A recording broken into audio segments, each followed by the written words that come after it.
High dear sisters, நேற்று போட்ட part 1 வீடியோவோட கண்டினியூஷன் பார்ட் 2 வீடியோ தான் இது. நேற்று இந்த நைட்டியை வந்துட்டு பிளைன் வாட்டரில் ஃபஸ்ட் டைம் வாஷ் பண்ணும்போது எவ்வளோ சாயம் போகுது அப்படின்னு சொல்லிட்டு தான் அந்த வீடியோவில் காட்டியிருந்தேன்.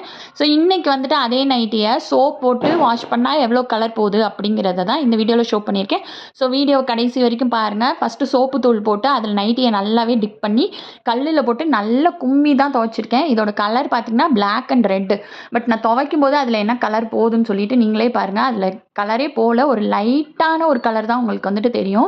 அடுத்து வந்துட்டு பார்த்திங்கன்னா ப்ளைன் வாட்டரில் வந்துட்டு நல்லா போட்டு வாஷ் பண்ணேன். அதில் தண்ணியோட கலர் வந்துட்டு ரொம்ப ரொம்ப லைட்டாக ஒரு கலர் தான் போணுச்சு. ஸோ நம்ம கொடுக்குற நைட்டி எல்லாமே இதே same 270 GSM 100% pure cotton with ஓவர்லாக்கோட தான் கொடுப்போம். எல்லாமே ரொம்ப குவாலிட்டி வைஸ் சூப்பராக இருக்கும். அடுத்து பார்த்திங்கன்னா இன்னொரு ப்ளைன் வாட்டரில் நல்லா வாஷ் பண்ணேன். அதில் பார்த்திங்கன்னா உங்களுக்கு தண்ணி கலர் மாறவே இல்லை. ஸோ இதே மாதிரி குவாலிட்டியான நைட்டிஸ் வந்துட்டு உங்களுக்கு டிஃப்ரெண்ட்டான பேட்டர்னில் வேணும்னா நம்ம பேஜை ஃபாலோ பண்ணிக்கோங்க. சாயம் போகுமா சிஸ்டர், சுருங்குமான்னு கேட்டவங்க எல்லாருக்குமே இந்த வீடியோ வந்துட்டு ஒரு ப்ரூஃபாக இருக்கும்னு நினைக்கிறேன். Thank you so much.